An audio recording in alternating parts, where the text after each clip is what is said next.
This is the tight painting, or as tight as I can paint it. I'm not a very tight painter, but I'm going to try to stick within the lines. And one of the ways of painting more tight, and maybe you call it more realistic looking, is to use smaller brushes and to build up slowly, working light to dark and allowing each layer to dry in between as well, and taking your time. You're going for more details and you're not throwing water at it. So I'm really being careful here, applying the paint onto the damp surface and then working light to dark with this gorgeous opera rose. I'm also using quinacridone magenta, and as you can see here, I'm dropping in a little ultramarine. I'm also using violet, and they're the main colours that I'm using for the actual petals of the foxgloves. This is my size 6 round brush. I'll be using a size 6 round and a size 4 round brush for the tighter version of these foxgloves, and I'm working in the inside of the flower here, working my way around the sort of edge here, inside that edge.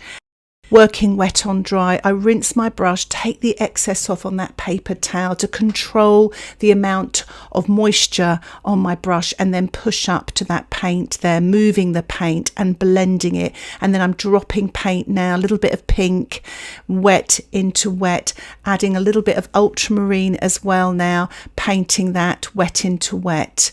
But everything's under control here. I'm using the paper towel to control the amount of wetness that's on my brush. The wetter you're painting, the more out of control it is. So if you want a tighter painting, you really want to control that brush and use smaller brushes. Larger brushes hold lots more paint, so you may feel more comfortable with a smaller brush, especially if you're a little bit more of a realistic painter, for want of a better sort of phrase. When you're starting out in watercolour, you may not know what sort of artist you want to be, how you want your paintings to look, but sometimes I find, especially teaching for many years, students feel very comfortable painting like this. They're learning all the techniques, and I always say to my students, when you learn all the rules, which you need to do in watercolour just to get yourself familiar with them, understanding why things happen, you can then break all the rules. And that's not sort of strict rules, but there's just those sort of things to understand why watercolour do those things. I always say to my students, work light to dark, wait for things to dry, etc. But once you're familiar with that, understanding, how wet your brush needs to be, etc., you can then start to experiment. And that's what we'll be doing later on in this tutorial. I'll be painting these foxgloves again, but in a much looser style. So I am painting in here the quinacridone magenta with my size 4 brush. It's a little bit thicker, and I'm painting this damp into wet to show the sort of marks on the outside petal here, and painting darker values on the outside edge and also in the middle there as well. I'm mixing up some ultramarine here with the quinacridone magenta. It's quite a creamy wash, and I'm painting this damp into damp now with my size 4 brush. So right at the sort of base of this flower here, it is darker, as you can see from the reference photograph. So I'm trying to be as tight as I can. I'm actually quite a loose painter, so actually it's quite tricky for me to be tight, but it's really helpful using a smaller brush and also using the paper towel to sort of control the amount of paint I have. I don't often use the paper towel in this way, but I know many artists do. And to be a good teacher in watercolour, you've got to try to look at all the sort of aspects of how people paint in watercolour. I notice how my students paint over the years, and I want to show you that as well. There's not just one way. One of the ways, though, of actually helping you to paint more realistic paintings is actually sometimes to use pans, because pans don't give you too much paint, so it gives you more control. Now I'm actually using pans here, but some of the pans, like the ultramarine, now I've actually squeezed tube paint now into that because I've run out of the Sennelier paint. I'm also using quinacridone magenta, which is at the top of my palette there as well. So some of these paints are tubed paint, but they have dried off a little bit. I sometimes spray my paints as well before I start using them again, even tube paint, just to kind of wake them up a little bit.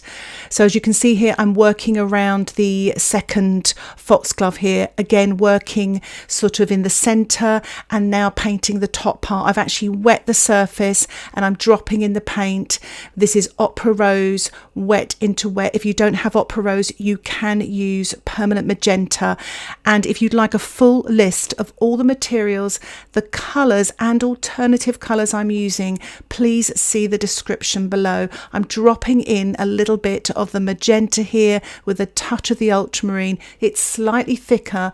The thicker the paint, the less it's going to move. So if you want to control your paint and paint a little bit more realistically and tighter, you want to have less water, less puddles, because puddles are very unpredictable and they dry very differently. So you'll find using smaller brushes and less paint gives you a lot more control over the finished painting, and that may really help you and give you confidence when you're starting out in watercolour. What I'm doing now is I'm using the Opera Rose, again controlling my brush with the paper towel, and I'm actually leaving these little white gaps between the top part of the flower there, and that way when you're using less paint you can really control this part there. So I'm leaving that light gap left and right of that top petal. You'll find that working wet on dry gives you a lot more control also when you're starting out in watercolor painting. I'm actually using quite a bit of wet in wet. I just can't help myself, but that does give you more control working on wet on dry. I've mixed up a little bit of yellow and blue here. I'm painting this wet on dry. I'm not going to really focus on the leaves at all. They're quite abstracty actually in the photograph, so I'm just giving you a hint that I'm working light to dark here. So using my size 6 brush, rinsing here and diluting as well to get some paler leaves here and there. So it's a good time to allow your painting to dry. Once the painting is dry, I'm working on some shadows now with my size 4 brush with a mixture of the ultramarine and the magenta. I've painted the wash on and then I've diluted my brush, rinsed it off, took the excess liquid off on the paper towel and then blended with that damp clean brush so I don't get a hard edge. And I'm going to work my way round using this technique, varying the colours slightly as well just to make it a little bit more interesting, building up the shadow colour in the centre of the foxglove.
So using the same technique here, painting wet on dry and then blending with a clean damp brush, I'm painting a darker pink colour at the top part of the petal here, using the tip of my brush as well, this size 4 brush, and blending. So I've used a little bit of alizarin crimson here to make the pink darker with a tiny smidge of ultramarine blue, and blending, but also using that paper towel to control the moisture of my brush there and just darkening up the edge here. So I've got a little bit more paint on the right hand side to really leave the lip of that petal there light in tonal value, and just finishing off here on the right and the left hand side here with a slightly darker colour, slightly darker violet colour. And now I'm working on the right foxglove here, again working wet on dry, rinsing that brush. I've actually blended it with a wet brush there. Old habits die hard, but if you want the control, just wipe off the excess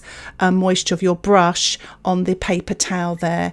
But I'm just building up light to dark here, so it's really the mid and dark tones I'm using here, still sticking to that size 4 brush, but if you want to, you can use the size 6 as well. But it really does give you so much control. So I'm painting the shadow now inside the foxglove here, using a bit of a violet colour, that's the pink and the blue mix, again blending that dark edge there with a damp clean brush. I'm getting into the good habit now of sort of drying off my brush a little bit on the paper towel. I don't actually work that way. I actually usually just wipe off the excess water on the side of my water pot. I quite like my brush to be a little bit wetter when I'm blending, but that's because I'm quite a loose painter. So it's good discipline here for me to practice this technique as well. And it really does give you that element of control. As you can see, I'm really blending there with my brush. So you want to lose that hard edge by using a clean damp brush.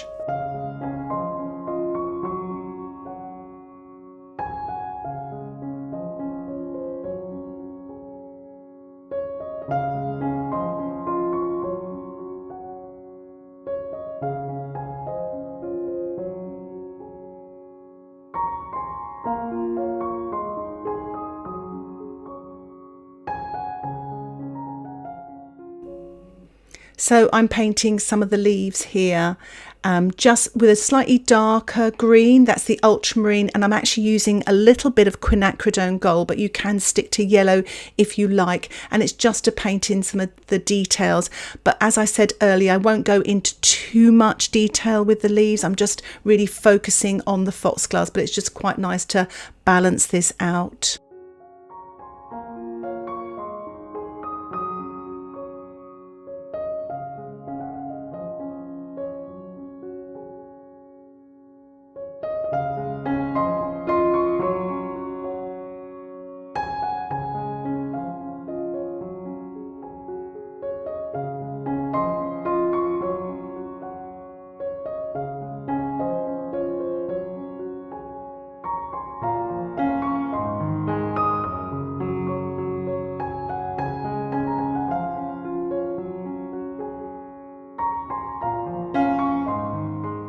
So it's a good idea now, again, to allow your painting to dry so you can actually paint the darks and details wet on dry. So I've mixed up violet here.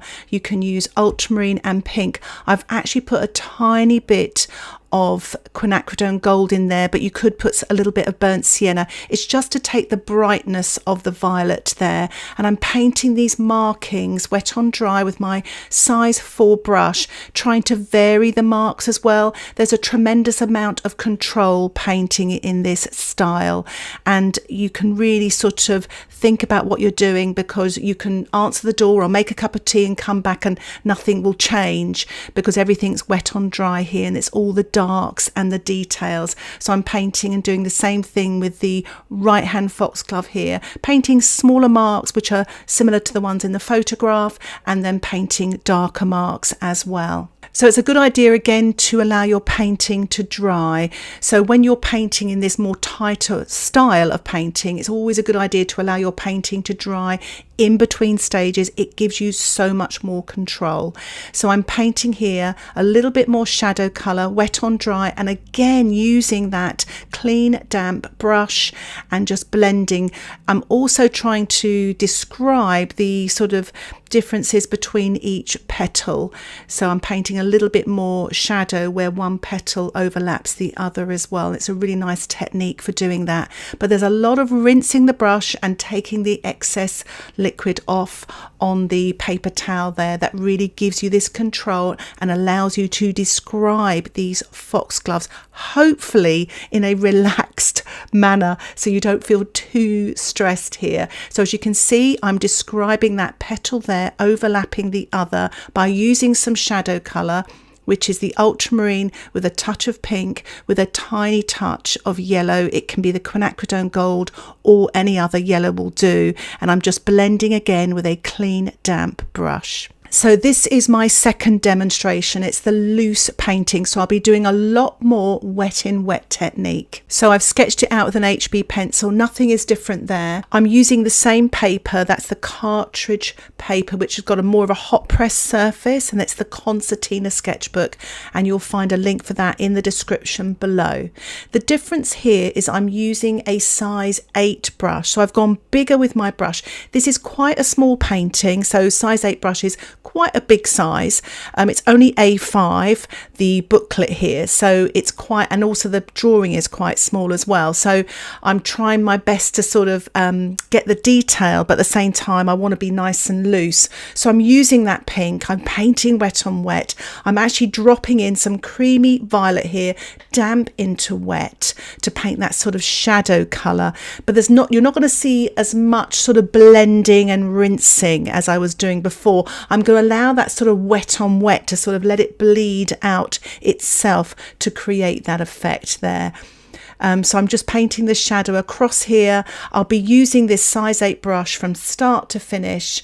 You can see there, instead of me wiping the brush onto the paper towel, I actually pushed in some water there, just water from my water pot, and pushed it up to the shadow colour there. So that should create some really nice, interesting effects. Sometimes it creates backgrounds and cauliflowers, and that's when a wet liquid, that could be the water or the paint, runs into a drying liquid, i.e. the paint. So you may get some exciting cauliflowers.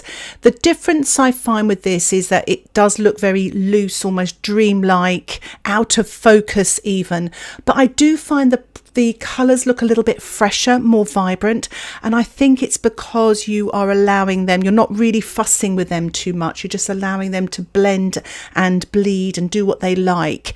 However, there is, it can be scary, this style of painting, for a beginner. So I say an ideal place to paint like this is in your sketchbooks. But as I said at the beginning, you want to learn all the rules, then break all the rules. And what I'm doing here is I'm actually putting sort of creamier paint on and then dropping in wet water in there to create lighter areas. And I'm actually painting sort of slightly thicker paint here and letting it run into my sort of wet paint there, just seeing what happens. And I'm blending a little bit of a darker pink at the back of that petal there as well. I'm not actually using watercolour paper, even though this is 140 grams. I find that the paint dries extremely quickly, and I was trying to blend that sort of pink hard edge mark there on that top petal, but it wasn't having it, and it doesn't like to be messed around with this paper. What I do like about that though, it disciplines you. You just sort of paint once and you don't worry about your mistakes, because if you try to remove your mistakes and lift off, it could actually really damage the paper. So it really disciplines you. So I'm being disciplined here as well. As you can see here, I'm painting on very thick creamy paint. This is literally straight from the tube with my size 8 brush onto that damp surface. So it's not even damp into damp, it's literally tubed paint onto a damp surface to make sure the paint doesn't move. I'm using some violet Brusho and I'm sprinkling that onto the damp surface. And if the surface is dried a bit, you can use your spritzer bottle to reawake the Brusho, and I'll put a link in the description below of a tutorial I made all about Brusho. I'm also sprinkling a little bit of salt here, but just to let you know, the salt didn't really work that well. So I'm just using a watercolour pencil now. So it's a little bit of mixed media, and I'm drawing on the marks on the petals and the gaps between each petal, the dark gaps there as well. So that's been fun to do. And so stop me from tightening up, I'm spattering as well onto the damp surface. And while the salt hopefully is working there, I have wet the sort of centre part of the right hand foxglove here, and I'm painting the top petal here, wet on dry, and dropping in some water there. So you notice I'm not using the paper towel as much. I did use it a bit there, but I'm actually using the water. My brush is a lot wetter to push the paint around a little bit. and to create some lighter areas. I'm dropping in some violet here, wet into wet, still using my size 8 brush. I'm working on the sort of right hand side of this petal here, again pushing this water up into that sort of pinky wash there. And this is the normal way that I work. I've got used to working like this way for years, so it's almost bad habits in a way, but it is useful to control your brush though using a paper towel. So I'm painting a sort of darker side of this petal here on the left hand side, painted a dark mark with the magenta and blue, and adding water, and again pushing that watery brush up into that paint there, letting it run down and sort of really playing around with very wet watery paint, very different from what I did previously with the tighter version. As you saw there, I've used a sort of emery board and a watercolor pencil. It's especially for those of you that don't have Brusho, you can rub your watercolor pencil against the emery board and the pigment falls onto the damp surface. I'm also using the watercolor violet pencil to create the marks there as well onto the damp surface, and I'm also using the pencil to draw into the wet surface above there to create some of those yummy marks. I'm now using a fully loaded brush of water and pushing the paint here up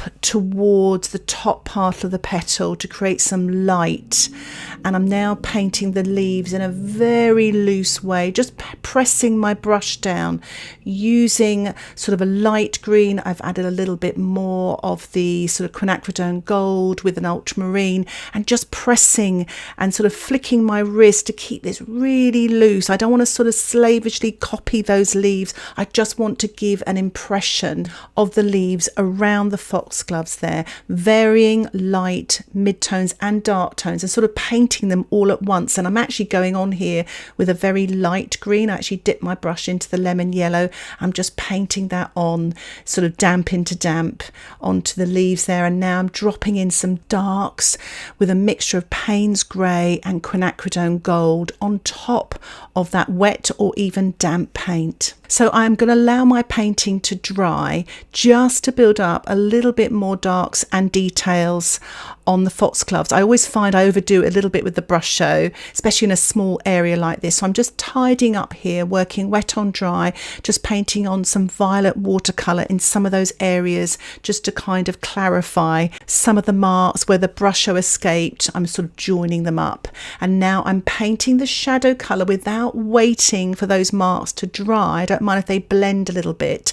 So I'm using some violet with a tiny touch of quinacridone gold and just blending this in so it will actually blend those marks as well. But I don't mind because I like to keep it really nice and loose. Now when you're painting loose, there are still rules. What you don't want to do is keep going back over things over and over, because it can get muddy and you don't want it to get muddy. So really restrain yourself from sort of overworking your picture. Remember, in watercolor, less is more. I'm just dropping a little bit of dark violet here on the right hand side and sort of blending with my wet brush. I'm going to do the same thing here with the right foxglove, just to build up a little bit more shadow here and softening with the wet brush, not the damp brush. It's more wet. It was a lot more damp when I was painting the more tighter watercolor. I had a lot more control because I was wiping my brush off on the paper towel. So I'm just finishing off some of the shadows here, finessing here with the sort of tip of my brush, and just blending with the wet brush straight from the water pot, adding a few more darks at the top here. And I don't do as much blending either when I'm working in this loose style. I tend not to blend hard edges as well, whereas when I'm working on the tighter version, which I'm doing here, I like to blend the hard edges so everything's a bit smoother, and you can just keep building in this way as well. You don't have to stop here. You can keep building that detail with the more realistic, tighter version, whereas sometimes with the loose version it's a lot quicker to paint that way because you don't want to mess with it too much either. You know, you want to leave it spontaneous and almost unfinished. And I'm just sort of painting in a few more darks on these leaves on the tighter version. And I think I'll leave it there for now. If you'd like to support the content that I create here on YouTube, get access to my weekly exclusive tutorials and downloadable outline sketches, why not think about joining my Patreon membership? For more information, just click the Patreon link in the description below. Thanks so much for watching. Happy painting. Bye for now.